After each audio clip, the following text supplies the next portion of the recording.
এই হিসাবে 203টা আসন জামাত ইসলাম পাওয়ার কথা। ভোটের ইলেকশন ইঞ্জিনিয়ারিং কিভাবে হতে হবে তার জন্য আসিফ নজরুল সাহেবকে কি দেওয়া উচিত, নোবেল পুরস্কার দেওয়া উচিত।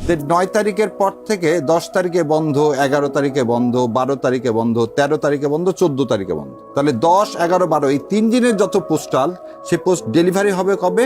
15 তারিখে। কারণ আপনি তো পোস্ট অফিস বন্ধ, পোস্ট আসতেছে কিন্তু ডেলিভারি তো হচ্ছে না বিলি, এবং এগুলো বিলি হবে কি রিটার্নিং অফিসারের কাছে। এবং যেই বিলি হলো না, এই 74,22,000 ভোটকে আপনি কি করলেন? বাতিল করে দিলেন। যদি আপনি 10% ভোট জামাত ইসলামের আসে, কারণ জামাত ইসলাম 203টা আসন কনফার্ম হয়ে যায়, একদম 203টা আসন, কারণ 125টা আসন তাহলে জামাত পায়, তাহলে 78 আর 125 কত হয়? 203। গত 15 বছরে যে আমলারা ছিল তাদেরকে দিয়ে তো আপনি ভোট করলেন, অন্য কাউকে দিয়ে তো আর ভোট করেননি। প্রথম কথা হলো, এখানে রেজওয়ানা আপা, মানে উনি যেহেতু লয়ার সেজন্য বলতেছি যে উনি যেভাবে বলছেন উগ্রবাদ, বা আমি এটা বুঝি না, উগ্রবাদ কোনোটাই সমর্থনযোগ্য না। কিন্তু ভোটের মাঠে তো মানুষ ভোট দিবে, যাকে পছন্দ করবে দিবে, যাকে পছন্দ করবে না দিবে না। এবং আপার কথাটাকে যদি টুইস্টও করা হয়, আবার বলে দিচ্ছি, তার কথাটাকে টুইস্ট করা হয়, কিন্তু এটা তো সত্যি তিনি বলছেন যে দেয়ার ইজ সাম মেকানিজম। এদের ভাই বললেন যে দুইজনের কথা না। আমি ওই আগের বারের কথাতে বললাম যে সব ক্যাবিনেটে কিচেন ক্যাবিনেট থাকে সারা পৃথিবীতে। তো কিছু লোক থাকেন যারা দে আর দ্য ডিসিশন মেকার। আমাদের এখানে এবারের ভোটটায় কি হয়েছে, যদি আমি বলি যে আমি সোমবার এবং মঙ্গলবার থেকে চিৎকার করতেছিলাম যে ভোটের ইলেকশন ইঞ্জিনিয়ারিং হবে, ইলেকশন ইঞ্জিনিয়ারিং এর কিভাবে হবে তার জন্য বোধহয় নোবেল পুরস্কার দেওয়া হচ্ছে আসিফ নজরুল সাহেব। আবার বলে দিচ্ছি, ভোটের ইলেকশন ইঞ্জিনিয়ারিং কিভাবে হতে হবে তার জন্য আসিফ নজরুল সাহেবকে কি দেওয়া উচিত, নোবেল পুরস্কার দেওয়া উচিত। কেমন করে দেখেন, 74,22,000 ভোট পোস্টাল ভোট আপনি বাতিল করলেন। কেমন করে বাতিল করলেন জানেন? আপনি 10 তারিখে সরকারি ঘোষণা করলেন না ছুটির, 10, 11 তো আমাদের ইলেকশনটা হয়েছে কিভাবে? বৃহস্পতিবার, শুক্র, শনি তো বন্ধ। পোস্টাল রুল হচ্ছে অ্যাডাম ভার্সেস লিন্ডসে, এই মামলায় বলছে as soon as it is posted, ধরে নিতে হবে ইট ইজ অ্যাকসেপ্টেড। তাহলে আমার পোস্টাল ভোট যেগুলো 9 তারিখে আসলো, এই আরপিও সংশোধন করে আপনি বললেন 12 তারিখ বিকাল 4টা পর্যন্ত যত পোস্টাল ভোট আসবে সবগুলো এর সাথে গণনা করতে হবে। 9 তারিখের পর থেকে 10 তারিখে বন্ধ, 11 তারিখে বন্ধ, 12 তারিখে বন্ধ, 13 তারিখে বন্ধ, 14 তারিখে বন্ধ। তাহলে 10, 11, 12 এই 3 দিনের যত পোস্টাল, সে পোস্ট ডেলিভারি হবে কবে? 15 তারিখে। কারণ আপনি তো পোস্ট অফিস বন্ধ, পোস্ট আসতেছে কিন্তু ডেলিভারি তো হচ্ছে না বিলি, এবং এগুলো বিলি হবে কি রিটার্নিং অফিসারের কাছে। এবং যেই বিলি হলো না, এই 74,22,000 ভোটকে আপনি কি করলেন? বাতিল করে দিলেন। এবার আপনার আমার কথাতে ভাই যেটা বললেন, এটা এক্সপ্লেনেশনটা কেমন করতে, তাহলে আইনের মাধ্যমে আপনি একটা কি করলেন, একটা রিগিং করলেন। দ্বিতীয় রিগিংটা কি?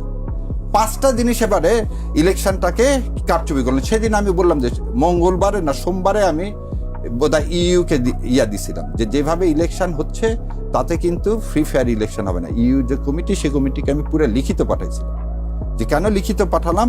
যে 5টা জিনিস এখানে কাজ করতেছে এগেনস্টে।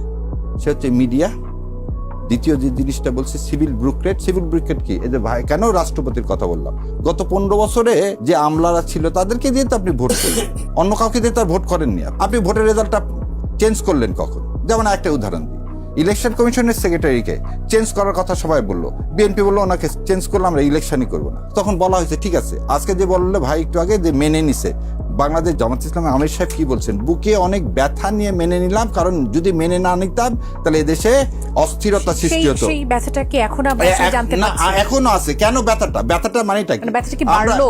না, জুলাই সনদের জন্য আমরা সব স্যাক্রিফাইস করছি। আমরা তো বুঝিনি যে ওনারা শপথ নিবেন না জুলাই সনদে। ভোটের আগে একবারও বলছেন, দেখেন আলতাফ সাহেব ভোটের পরে কি বললেন, যে এই রেফারেন্ডাম গ্রহণ না করলে ভোটই দিত না, সেই জন্য এই তেলিসমাতি করছে। শেখ সাহেব যেমন বলছিলেন 70 সালে, আরে দাঁড়ারে এলএফওতে সাইন করছি, মজা দেখাবো, আগে ইলেকশনে জিতেনি। একই কাজ হচ্ছে। বিএনপি খালি ভাবছে যে করে হোক আমি তো জানি আমাকে আমার ইন্ডিয়া পার্শ্ববর্তী দেশ আমাকে মেজরিটি দিচ্ছে, আমি তো সেই অ্যাসুরেন্স পেয়ে দেশে ফিরে আসছি। আমি অ্যাসুরেন্স পাইছি, আমাকে দেওয়া হয়েছে। শোনেন, এই হিসাবে 203টা আসন জামাত ইসলাম পাওয়ার কথা। এই ইলেকশনে যদি আপনি 74 এই হিসাবটা কিভাবে করলেন? এই দেখাচ্ছি আপনাকে। আচ্ছা, বিএনপি কত পার্সেন্ট ভোট পাইছে? 51% ভোট। আর হ্যাঁ ভোট কত পড়ছে? 69% ভোট। তার আগে ভাইয়ের কথা একটু আগের একটা কথা ভুলে গেছিলাম। দেখেন হিল ট্রাক্সে বিএনপি জিতছে না, ভোট জিত। হিল ট্রাক্সে ভাইদের বললো যে আমিরের জামাত যে পটুয়াখালীতে আওয়ামী লীগের ভোট চাইছে না, আওয়ামী লীগের ভোট চাইতে হয় না, আওয়ামী লীগের ভোট আওয়ামী লীগ বিএনপি হয়ে গেছে।